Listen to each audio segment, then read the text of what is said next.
It's Latin, and I won't say it correctly, but it's non-loris luctatios. It actually means not the prize, but the struggle, and kind of the idea of embracing not just the fight for what you're trying to finish, but embracing the actual fight itself and the struggle that is absolutely, certainly going to be a part of it.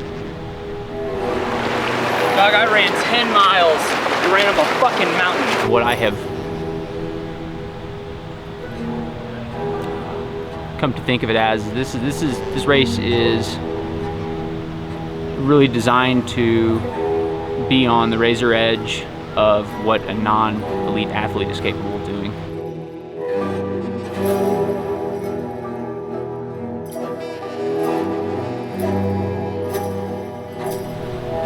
In this venue, embracing the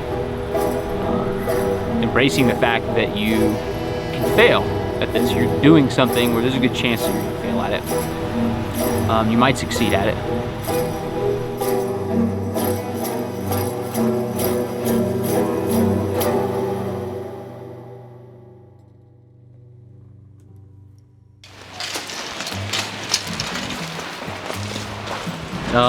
My name is Charles Johnston. Stumbled across this beautiful place a few years ago. Felt like there needed to be something up here. I never ever had the urge to direct a race, but I just felt kind of a tug. This is the third year, and the second year on the more difficult route. Richard, I'm just gonna kind of do like pin number 29. Yeah, I need to grab that. Get a memory related.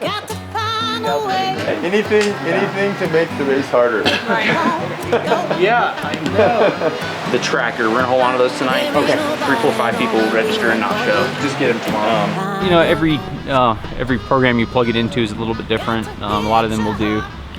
We'll have some sampling error. They might only take the elevation every 1,000 feet. The best version that I have is 41 something, close to 42,000 feet of climbing for the 100 miler, which is something like 3.7 or 3.8 times up and down Everest from the south base camp. It's just an obscene amount of climbing. There's really no place to rest on it, and unlike some mountains, they're just really rough mountains. So the trails in general tend to be pretty technical and challenging. You don't really ever get to relax at any point. The thing has just kind of become this monster that I feel like I'm just along for the ride. My name is Avery Collins. Nice to see you, brother. Man. How's it going? Good. I'm an ultra runner. I definitely enjoy running very far. Course is definitely more complicated than some courses. That's the reason we'll put down about 1,000 plus markers. I feel like people deserve something that's really challenging. I grew up in that. I've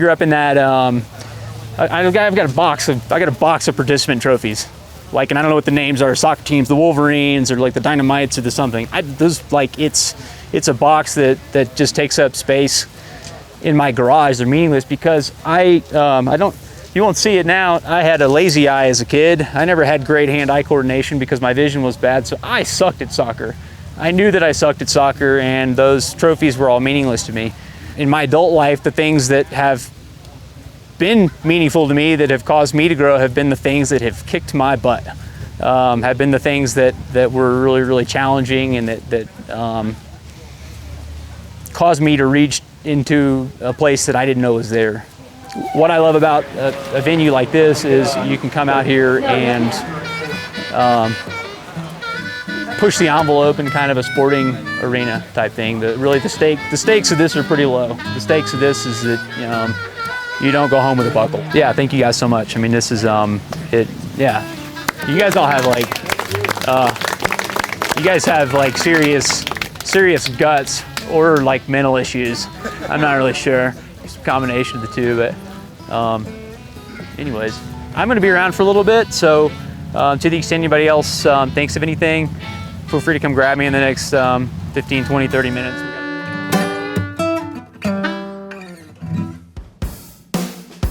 Rob Koslick. I'm actually in the Navy full-time, and I really call, I guess, a running enthusiast. really enjoy getting out on the trails whenever I get the chance. When it came to picking Ouray, or picking my first 100 miler, I always like a good challenge. I always wanted it to be kind of worthwhile. When I was kind of scrolling Ultra Sign Up, as I'm sure everybody does at lunchtime, Ouray popped up, and it was new. There wasn't a lot of people in there. The challenge seemed like something that it would make it really worthwhile, and I knew the scenery and the town would be awesome to explore. I was here in Phoenix, so not a lot of altitude to work with here, but you know, we do have some decent amount of climbing. The McDowell Mountain, for instance, offers, you know, you can capture 10 to 12 miles and about 3,600 feet of vert per loop. And so I would do, basically just trying to capture as much vert as I could. I knew going into Ouray, it was going to be tough on the legs, and I really wanted to get used to the vert. So I would just go up and down as many mountains around here as I could. And then I knew I wanted to get altitude. So I actually went out and camped at Ouray, found a free site out there. We took my kiddos out there, and we went for 3 weeks before the race started, just so I could kind of get used to the altitude. And I put in some serious miles those 3 weeks right before the race, just to kind of get the volume in and get used to the altitude, and I think that helped a lot. My drive, I guess my engine is, I want to see what the bottom looks like, I guess. There's something to be said when you're out there and you really reach that moment of questioning everything. Like, you really reach that moment of, why? What am I doing here? How did this happen?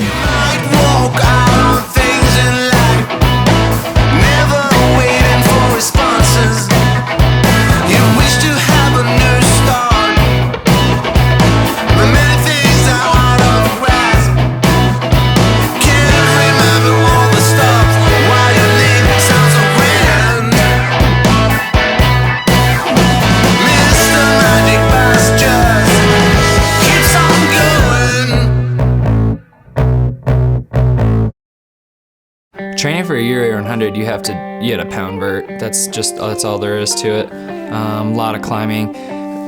It's most of the field's just fighting cutoffs the entire race. So if you can get high altitude training in, it's going to help tremendously. But it's not a complete must. I would highly suggest getting a lot of climbing in though, which you can do on the East Coast as well.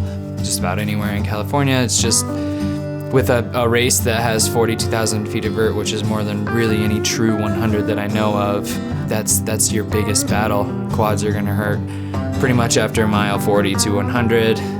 Calves and hammies are gonna hurt as well from climbing. It's brutal. And then, really night training would be great as well if you can get in a few long night runs after work, mainly just because that's gonna be helpful with sleep deprivation. So if you've been working all day long, and then go out and run, you're already going to be really tired. So it's almost like a simulation of the race itself after standing on your feet all day. I feel like there should be some nerves, especially before a race that is so big and greater than anything I have ever really attempted, especially at the 100-mile distance. It's good to have these things just hidden everywhere, so when you're halfway through the race and you're like,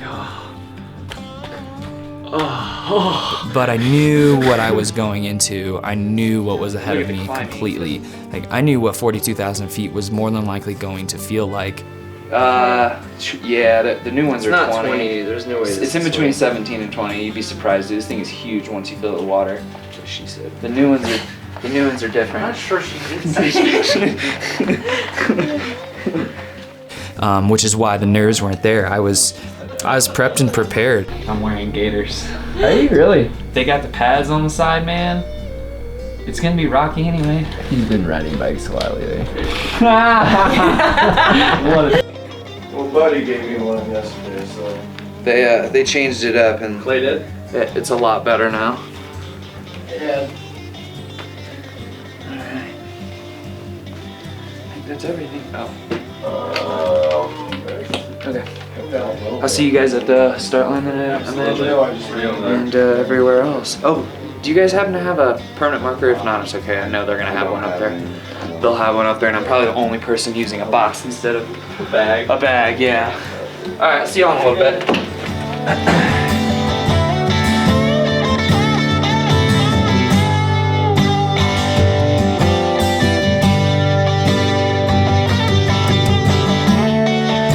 But as long as you're there by 1, that'd be safe. Back on if you have a hydration pack kind of between your shoulders. see here. We got a couple minutes, but if you guys want to kind of mosey over here, go across the little footbridge here, and then you're gonna hook Oak Street. Hey everybody, thanks for coming out and trying this thing. Matt, your wife doesn't know, right, about this? Because she said she was going to kill me if anything happened to you.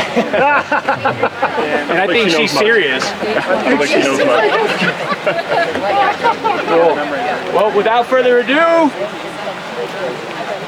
5, 4, 3, 2, 1.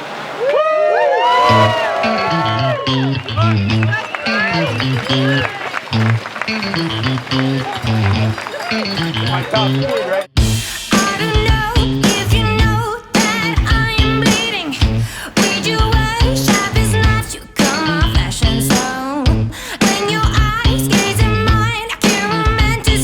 Having a good crew for Ouray 100 is super important because of the simple fact that it's logistically, it's such a difficult race. You can't plan, especially with the way the weather was, you can't plan on what's going to happen. Say it starts raining, and yes, you were prepared for it to rain, and it rains through the night, and then the morning comes and the sun comes out, and you thought it was gonna stay cold. Now you've got nothing but, say, tights and a long sleeve and a jacket. It's helpful to have, especially the crew I had, it was probably 10 people. See this? You see this sandwich? Peanut butter, jelly, banana, Nutella, honey, and M&Ms. If you need something, more than likely they're already gonna have it, but I usually just toss them a duffel bag with everything I could imagine I could possibly need. And then it's a big morale booster when you see them coming into every aid station because you feel like you're held to you're very accountable.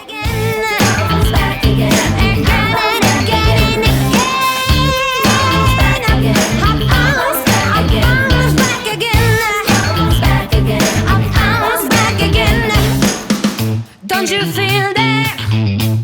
My heart is crumbling. Can't you feel that? Oh yeah.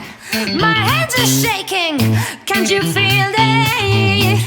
I know you feel it.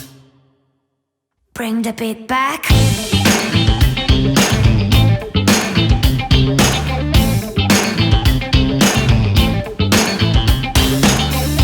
Came back down the mountain, hit Camp Bird again.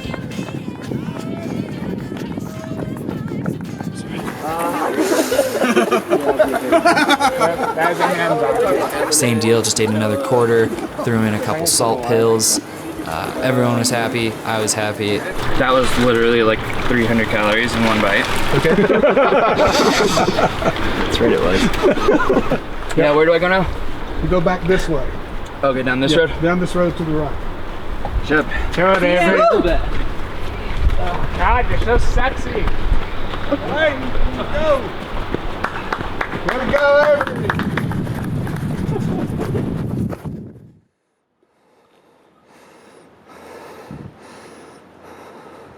You know, the only thing that truly went wrong was the mistaken turn, the bad turn that I took at mile 15. Is there water at Richmond?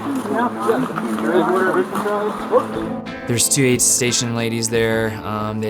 They claimed that the flags had already been pulled. Someone pulled the flags on the course. However, there was where they were set up. There was a Y intersection there. I was supposed to go right. They sent me left. So when you came through, there were only markings over on this side. There were no markings on this side, and we had no. So I ran an extra 2.5 hours off course. That was definitely mentally very frustrating. And the ladies were trying to push me left, and of course, because I've been camping there for a few weeks, I'd already been up to Imogene a couple of times just training. And I was like, no, I know we don't go left. And they had me second guessing myself. So, I mean, I pulled out my map even. I was like, no, I'm absolutely sure we have to go up Imogene. So the second guy that comes through goes, that's wrong. He said, no, we got to go this way. And I'm going, you should follow the ribbons. And he says, no, that can't be right. We got to. So he insisted. He and another guy were going that way with no ribbon. He said, I'll come back if we don't see a ribbon in 15, quarter of a mile or half a mile or whatever. And then he never came back. And so they were like dead set on me going left, and I was like, no, I'm going right. You know, it's okay, it's all good. Don't worry about it. I'm just gonna go. I know for sure. And so I went up Chicago Tunnel, came back down, went up Imogene. The whole time I was going up Imogene, because you do 2 up and backs, and so Chicago Tunnel is like a shorter one, and you come back down. I was like, man, Avery must be flying, because I didn't see him coming back down Chicago. So I was like, all right, I'll see him coming down Imogene. And we got up to the shack on Imogene. It was freezing. Where did he go? Like, I wasn't even processing to me. I was like, there's no way he DNF'd already. And I finally ran into these hikers and looked at a map and realized I was supposed to go up Imogene Pass. I'd never been in the area, so I didn't know what Imogene Pass was and that I was in the wrong area. And once we took a look at the map, I realized it and I ran back down. I hadn't like put it all together yet that the ladies sent me the wrong way. It was one idea in my head. I thought, well, perhaps I took a wrong turn on the way up the pass. Sure enough, when I got back down, they had immediately apologized, and I just kind of told them that it's whatever, it's the way it goes. I still have a very long race ahead of me. It's a 100-mile race, and I'm at mile 15. When he came through, he had a big outburst, screamed at us, we sent him the wrong way. Then he calmed down, got a determined look in his face, and took off to catch the guy. So. Yeah! Dog, I ran 10 miles. I ran up a fucking mountain. All the way to Ironton? Dude, I was like a mile from Ironton. I started doing circles. I didn't know where I was, and I saw these hikers. I'm like, shit. I was supposed to do an out and back. Those ladies sent me that way. Yeah, I know. Second place came down, and homie was like, yo, you sent that dude the wrong way. Whatever. Bet you I catch him now. All right. Go, man.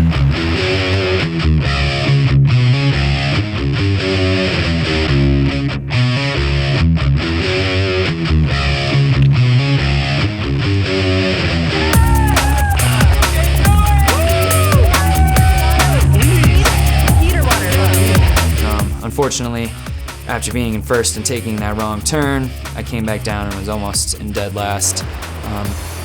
But what was great about that perspective and racing like that, I've never raced starting at the end or even being in the mid pack. Like I've been usually up front, so it was really cool to see everyone and get to talk to everyone. Everyone was cheering me on, and I cheered them on. That was just an experience I've never had, is to see everyone in the field. Whereas typically I only see a couple people in the field, and it's the guys that I'm directly battling with. Go away. Tell you what. Good job, man. What do you need? I need everything. I need a chair because I want to change. Yeah. 1 second. I had so many people fly across the country for that race, so quitting wasn't an option, and in my mind, really, not performing at my absolute best was not an option as well. Take a shot of that. It's coffee. Ultimately, it's just good to have many brains there, because if something goes wrong, or say I come into the aid station and I had total intentions of changing socks because they've been wet for the last 5 hours and I'm trying to avoid blisters. If I'm at mile 60, 70, 80, I could be completely out of it and forget. So having all those brains there and collectively thinking, oh, what might Avery need, such as socks, or he probably should put a new shirt on. Does he have a jacket going into the night? Just from that perspective, it's awesome to have that help there. There's a really good saying that kept playing through my head, and it's not really an adventure until every fucking thing goes wrong. But they're a big, big morale booster and can really make you feel better in some really low points of the race. You got a lot of race left, so be patient. Good job, Avery.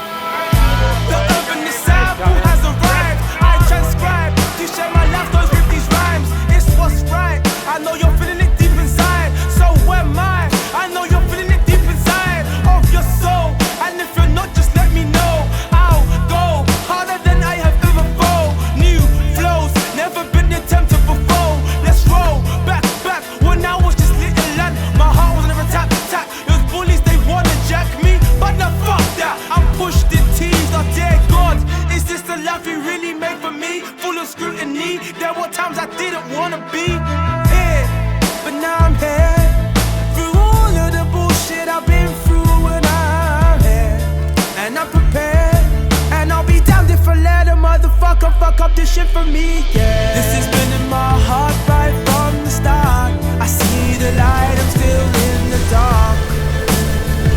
still living in the dark. Need to follow my own way, I need to follow my path. Find my demons off, yeah, I need to find these. The game was on, because that was going to be the first time he saw me after Richmond aid station at mile 15, and he had found out I had taken the wrong way, which I'm sure that had to have been just like a huge mental gain for him. He knew I had these 2 massive climbs to do that he had already knocked out. So for him to see me so close to him already at mile 39, he knew that the game was on. He's gonna have to push it all the way to the end. Sure enough, I saw Avery. Did not look happy. Did not look happy at all. And you know, in my mind, I was like, well, I guess he's done. Like, there's no way, like, you know, at that point, like, mentally, that's just gotta be horrible for you. And so I just kind of kept trucking. And I guess it didn't click that I was in first. I was just kind of still in this mode of like, I'm a noob, don't do anything stupid. Like, just kind of stick to the plan, you know, keep your pace, keep your heart rate under control. And then it kind of dawned on me when I got over Richmond Pass down into the parking lot of Red Mountain. My wife came up, she's like, you're in first. And I was like, what? And I was like, oh man, this is bad. This is bad. Like, this is not where I wanted to be for my first 100 miler. When things go wrong throughout the race, you just got to realize that, and especially if it's early, that it's such a long race, and that's how hundreds are, and especially Ouray 100, that is a very long race. You've got all day to catch up to someone. If it's your first or second 100, you may not know how to roll with particular punches that come your way. Given this was my 5th or 6th, like, I get it. I know things are going to go wrong, and over time, you just become mentally a lot tougher. If I fall, I get back up and I'll take another step. If I fall, I get back up and I'll take another step. This has been in my heart.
To the Weehawken aid station at 55, and as I'm coming in, I look up and I see 3rd place in his headlamp going up the mountain, and stayed patient with this too. I fueled up real quick.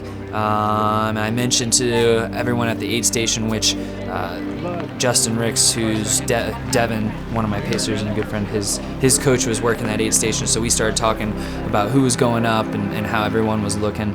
And apparently at the time, 3rd was not looking so good, so it was just, that was definitely a mental boost. First was at Weehawken heading out, so he had already done this 5 mile out and back, very, very steep. So I start heading up. I did start racing a bit at that point. I started thinking like, well, I got to keep the, you know, because I knew Avery was coming still. You know, everybody was already chatting saying, yeah, he's coming, he's full bore. And so I was like, well, I gotta have at least a few miles on the guy. And so I was like, sure, you know. So I pushed hard up over the first pass at Hayden. And when I came back, that's when I saw Avery and the other guy there. And I was like, man, they're closer than I thought. And so of course I started pushing again. That's when I fell down Hayden a couple times. And I think that was a little bit more aggressive than I should have been coming back down there. It was halfway up the climb. I saw 2nd come down, and then 3/4 of the way up the climb, 3rd came down. And I knew that I'm on this just a small 5 mile section, and I got both of these guys right here in front of me. So I just stayed really consistent, came down at a fairly reasonable speed. And everything was really, really wet, and you couldn't really see anything on the trail because your headlamp would beam down at it, and all you could see were shrubs covering this trail, and every rock that was underneath was totally slippery, and we're talking rocks this big. So if you catch your foot on it the wrong way, I mean, you were gonna roll an ankle immediately. And actually even my pacer behind me fell twice on that one section. So I was almost forced to move kind of slow, which may have been a good thing, since, you know, it made me save a little energy, because I'm sure had it been a more runnable situation, I probably would have gunned it a little bit harder down, knowing that both of these guys, I've got them right in my grasp. Get down to the Weehawken aid station. At this point, it's 60-61. And Justin informs me that third place has just dropped. Huh? I'm out. You're out? Yeah, my legs are not ready for this course. I needed about twice as much daily vert in my training. So now I'm in third off of just, you know, I mean, just staying strong. I mean, the guy, I think perhaps we ran that first 55 miles so hard, I think it just had gotten the best of him. The prior aid station, they had told me that he said that he had just, mentally, he was very, very, very tired. He was ready to just go to bed at mile 50. Hardest part about running through the night in the San Juans is we're dipping in and out of really high elevations to kind of mild elevations, so 13,000 feet down to 9. The weather fluctuations are so significant. You get to the top of a pass or the top of a mountain and it's super, super cold. It's insanely windy, 55-mile-an-hour winds. So changing gear was the biggest pain. I felt fine coming out of Weehawken at 55 physically. Just the biggest trouble was as you kept climbing, you'd have to take your pack off and get your jacket back out, or your hands would get cold and you put them on, and as soon as you start climbing really hard, you get hot and sweaty again, so you gotta take them off. It's like this constant change of temperature really throughout your body, and it's difficult to perfect it. No matter what, you're always just gonna be changing. So Cody and I leave Weehawken and really just start rocking and rolling.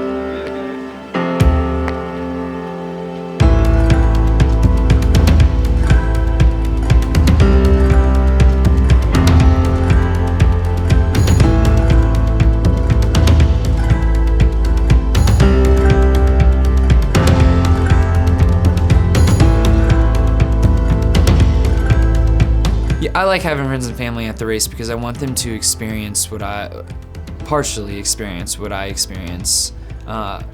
Ultimately, I just want my friends and family to see all the amazing places that ultra running can take you, and that running in general can take you.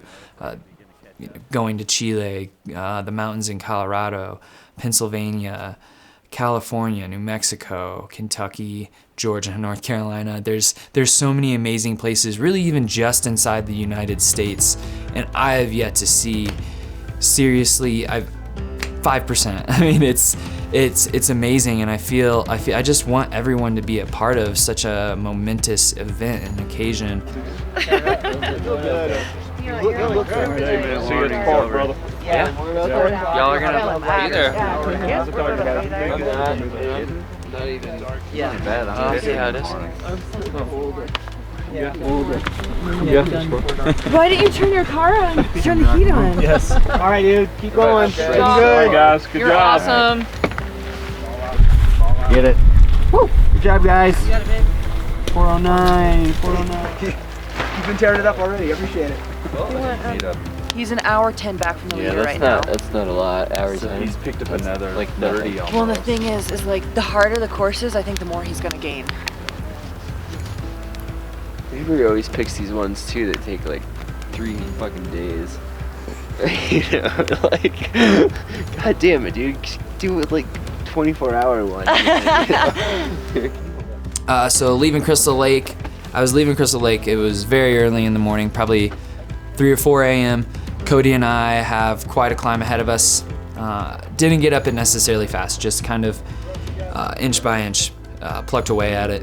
And as we got to the top of the ridge line on this section, leaving Crystal Lake and heading into Fallon Park, so heading into mile 74, you get up on this ridge line that you had just previously ran across, but it was pitch black, so you had no idea what you were on.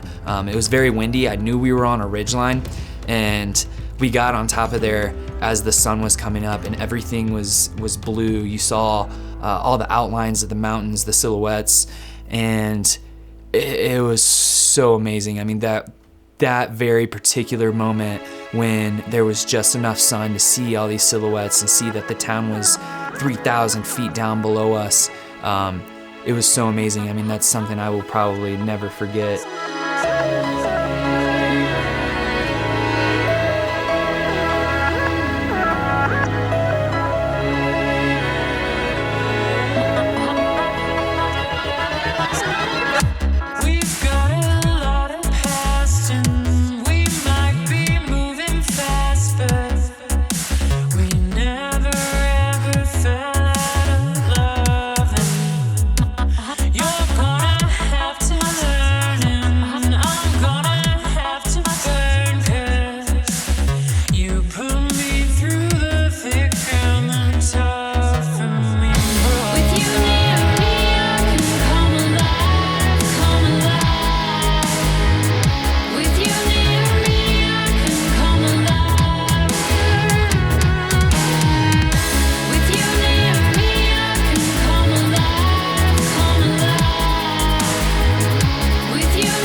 Rejuvenate you and bring so much life back into you after spending hours and hours staring at a little dot of a headlamp on the trail.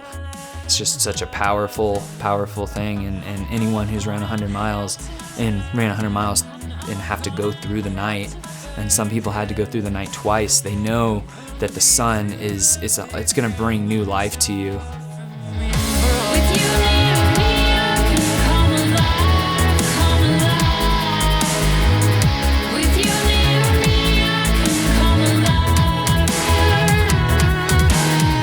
I wouldn't say I necessarily knew I was going to catch the leader. I knew there was a good chance I could catch the leader. If I just mentally hung in there, I made the right decisions. There was really not a lot of room for error. Had I fell back on calories, I may have not caught him. When I knew I was going to get him, I was going down into Crystal Lake, which was right around 60. Because that was an out and back section. I saw he was coming back up. I knew I only probably had a mile and a half down to that aid station. He wasn't climbing very fast, and I just knew if I just fueled properly there that I was going to be catching him at that next aid station for sure. And just I ran real strong all the way back down to Fallon Park. Rob came into Fallon Park first.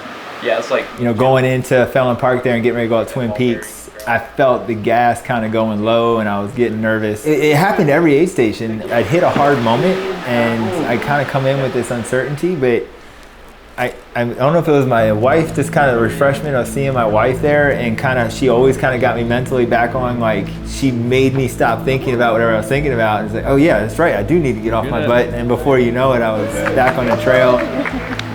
Yo, like, this so bad. They hurt. Probably one. Insane. And it wasn't 30 minutes after I rolled in. yes, please. How long is it gonna take? And I wasn't in any kind of rush by any means. That was kind of the best part. I was in such a strong mental place that I knew there was no reason to rush out of there. I knew I was going to catch him. Don't make it. Oh, fuck it. Yeah, just make it. I'm gonna catch him. How long? How many miles till I'm back here? You're gonna go to a different aid station. Oh yeah. Okay. Back here is when you drop me back off. Do you know where? Do you know how to? We go out. We take a ride at Queen. So you know. That's all I need. So I got in there, changed shorts, got into something a little bit lighter, dry, and just made sure that I was gonna feel really good. I mean, I took some good time at that aid station, probably 7 minutes. I know it's pretty exact, but that's probably what it was. And then rolled out. It's gonna be a climb first, right? I mean, that's pretty much how they all work. Thank you. Oh, I think I already said that. No, Hopefully I'm good. So you're gonna get my balls. Oh, I see. Thank you. And just kept moving on. It is crazy. He's another species, I swear. That's crazy.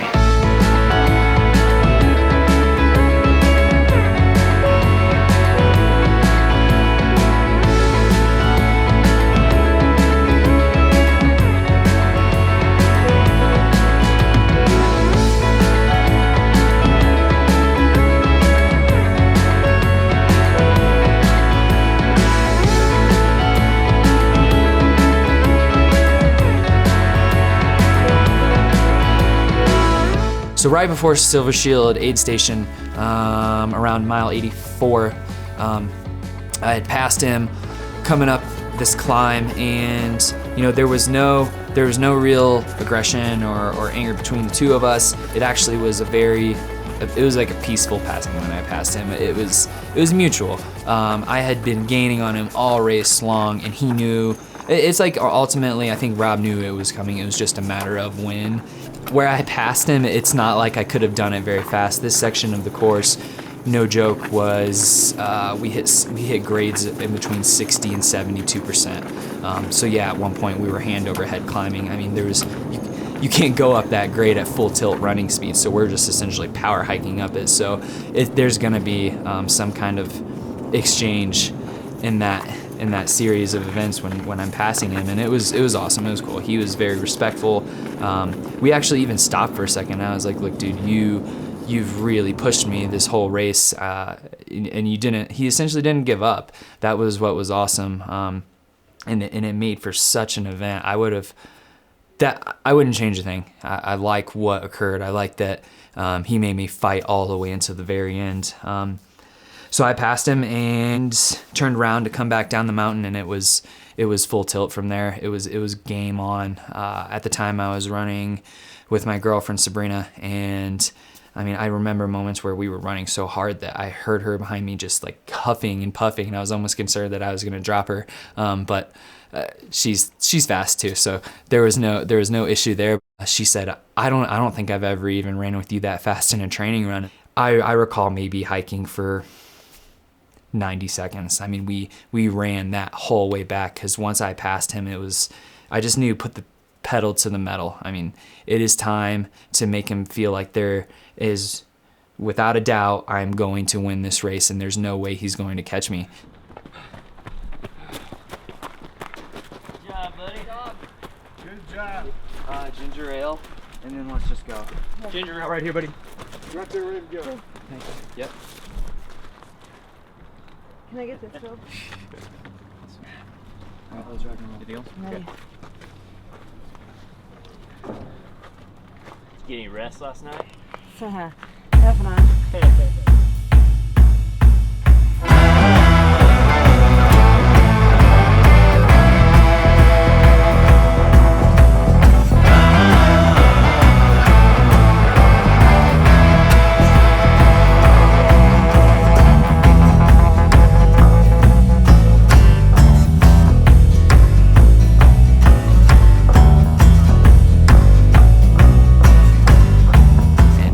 It was on. 84 at Silver Shield. I'm ready to finish this bad boy.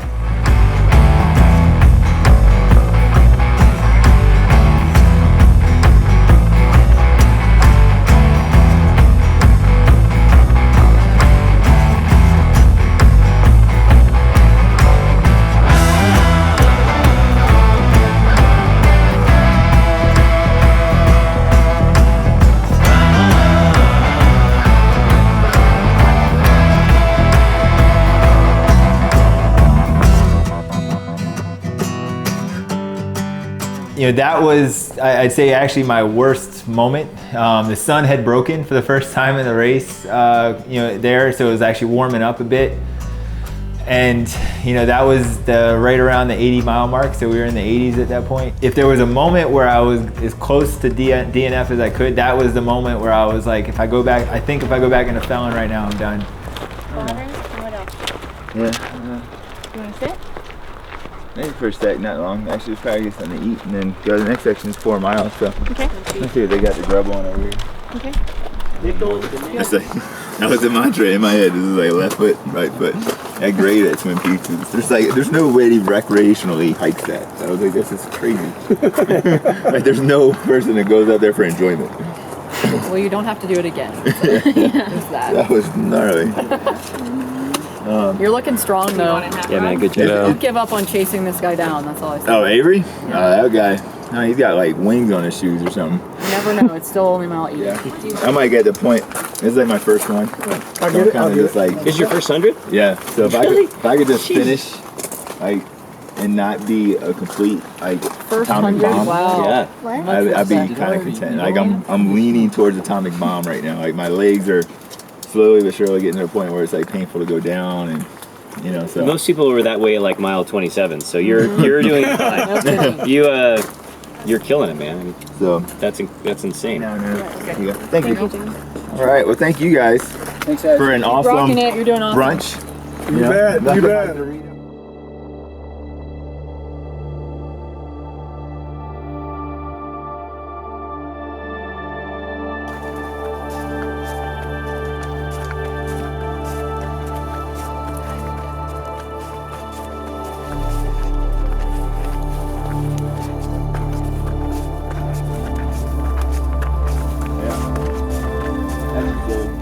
Let's do this!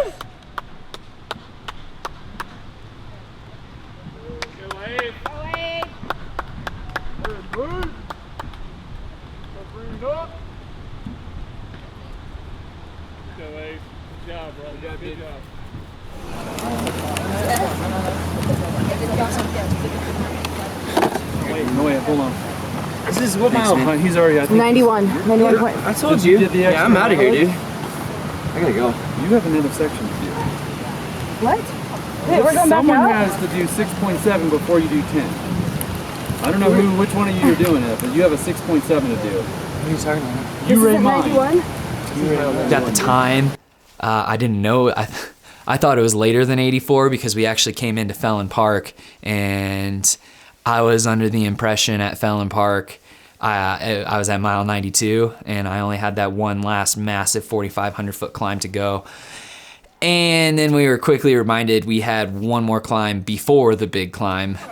Avery, I'm still with you. Yeah. Right, where are we going? You go back out the same way. Back out the same way? But you're going to end up going over there. I don't know. I need gels in. No. I don't care what how they to are. get over there? The mileage isn't adding up for me right So now. you have to go out this way. Yeah. Right, that's what I'm saying. You go out this way, and then you're going to go. He's gonna ask me a question. Hey, how do I get to the Ouray Hot Springs Trail? Because we got to go up Ouray Mine, right? Or Ouray Mine.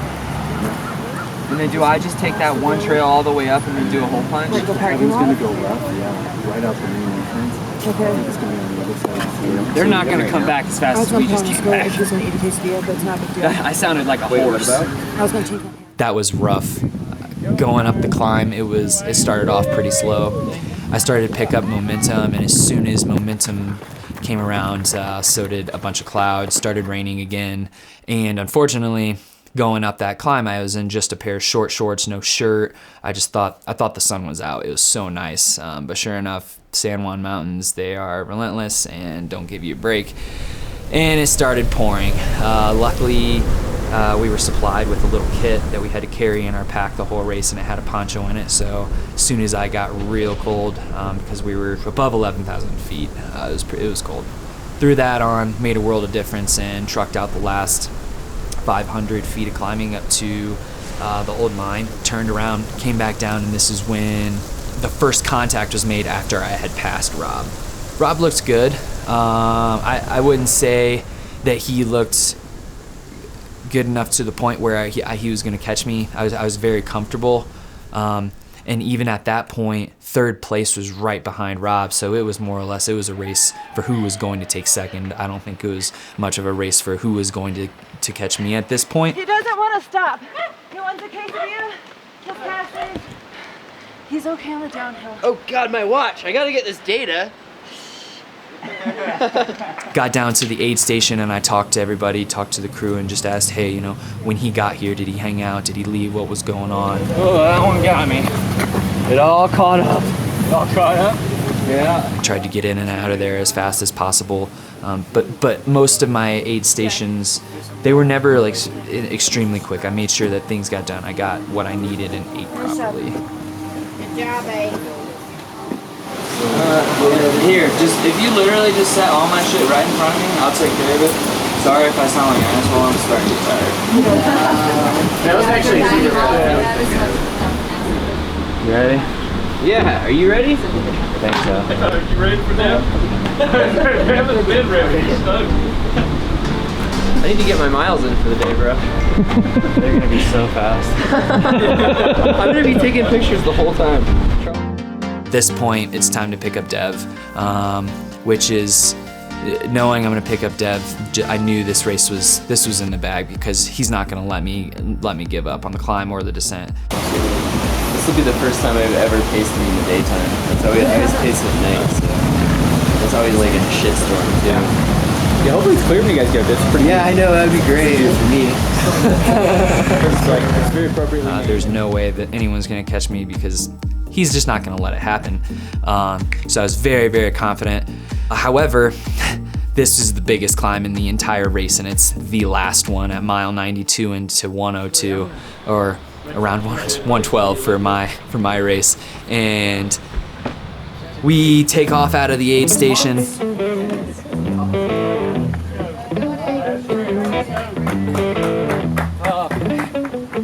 Ready, buddy? Oh.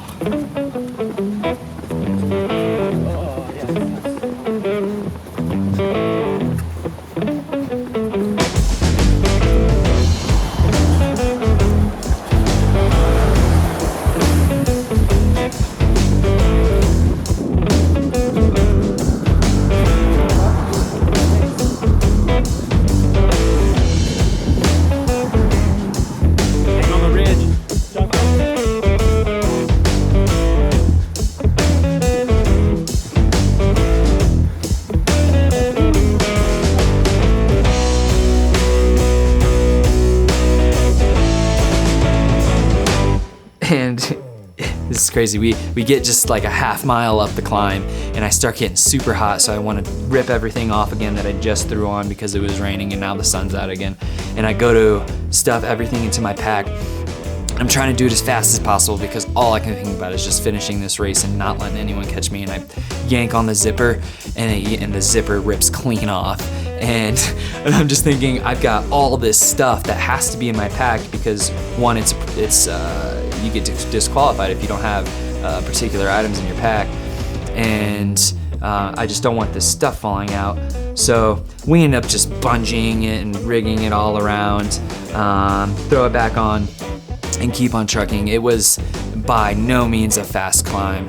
It was basically a power hike all the way up because it's 4,500 feet of climbing in 5.5 miles, which is a lot. I mean, just hiking that fresh is difficult, let alone doing it after 92 miles.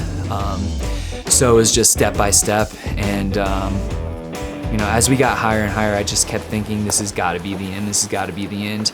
And the way you're going around these mountains, it's just like false summit after false summit. And we finally get to what I think is the last essential pitch of the climb, and sure enough, it wasn't. We were actually already pretty much there. And you stop at this amazing ridge line, and it's just 360 view of massive mountains, just 13ers, 14ers all around you. Because the weather was so shaky the entire race, there's clouds everywhere, really dark clouds, fast moving clouds. It's amazing how fast these clouds will come in and out of a valley in just a matter of legitimately 5 minutes. One massive cloud will come in and just rain for a few minutes and then leave immediately. Hole punched my bib, turned around, and actually got a picture at the top. When I got to the top, it was over. I knew it was over. I had been making all of my ground the whole race on downhill, and I knew this was going to be no different. So we took a picture, and you know, just gave each other high fives. Yeah, dude, this is awesome. And started trucking back down, and it was about 1.7, 1.8, because Devin had his watch on. I made sure I knew exactly the distance from me to the next guy. So about 1.8 miles down, I saw him, which essentially means I've got a 4-mile lead. And not late in the race, it means an hour, and it turned out to be well over an hour lead. And I took it down nice and easy down the mountain. Some of the grades were so steep I actually had to use trekking poles to stop my body weight from going straight over. My quads were just completely shot.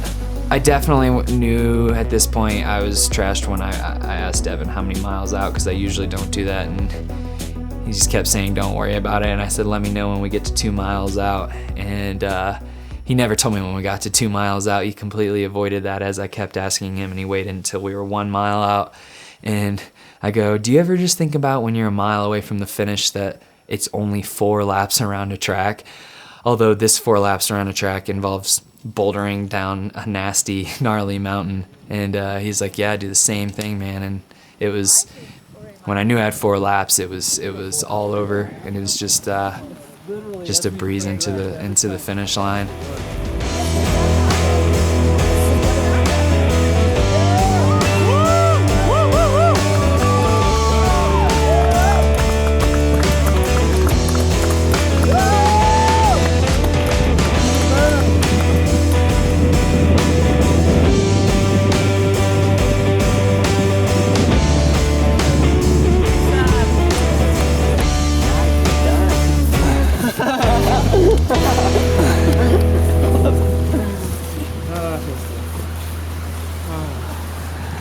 I haven't done this in 36 hours. Can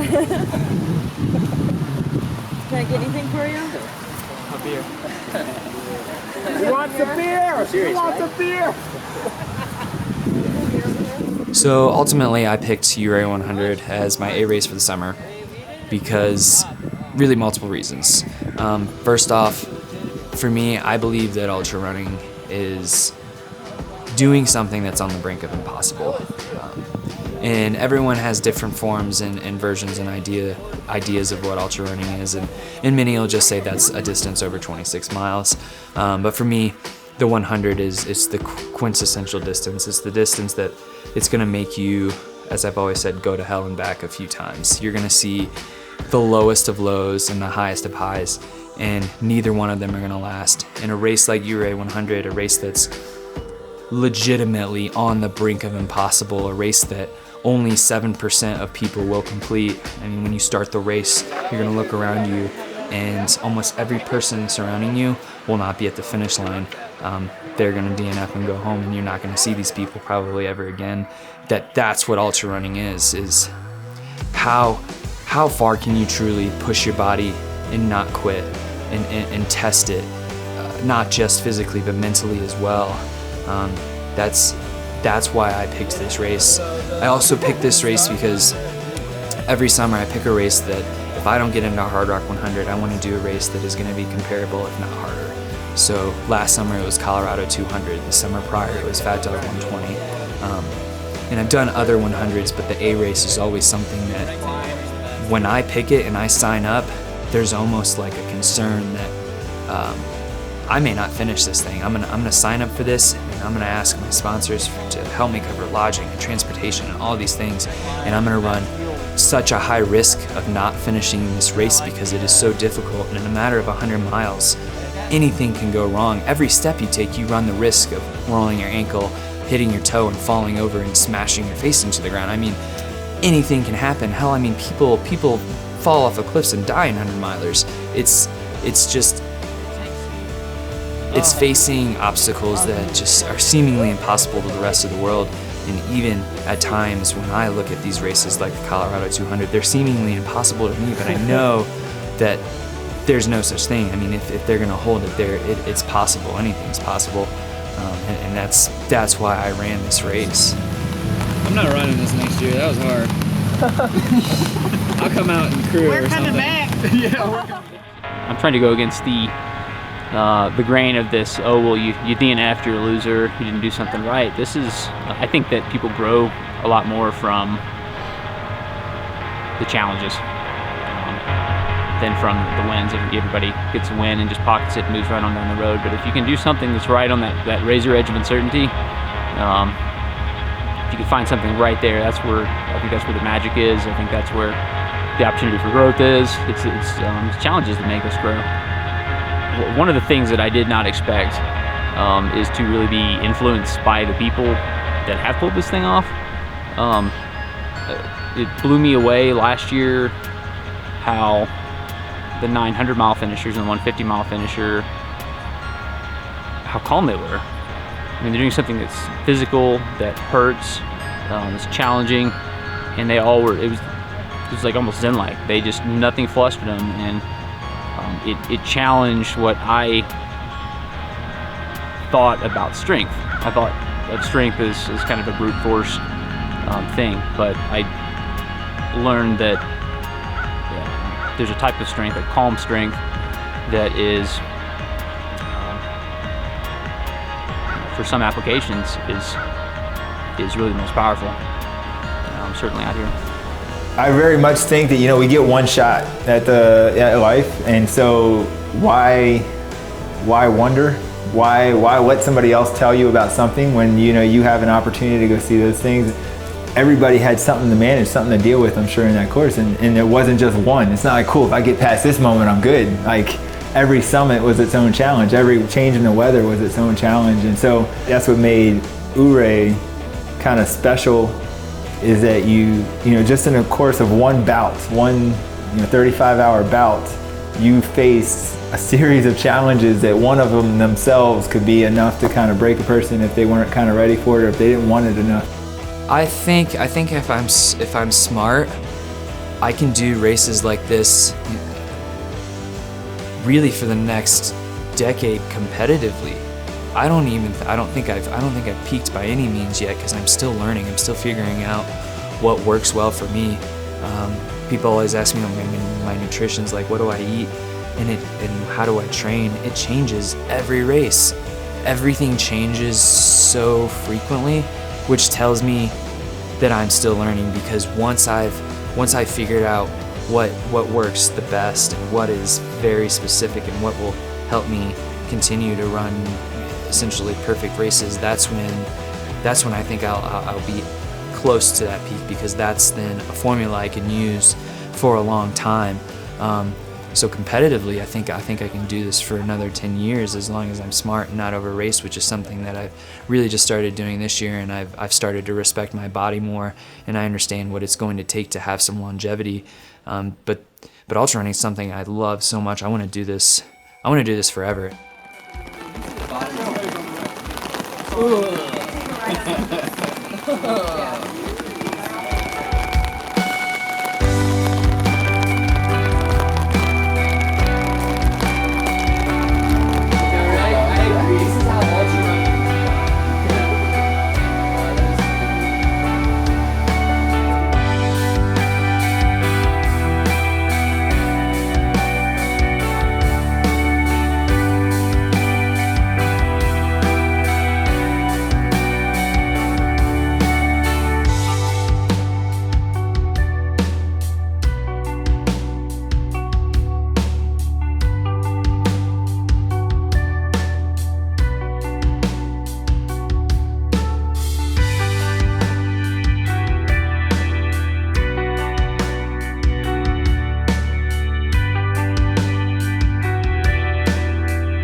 So cool.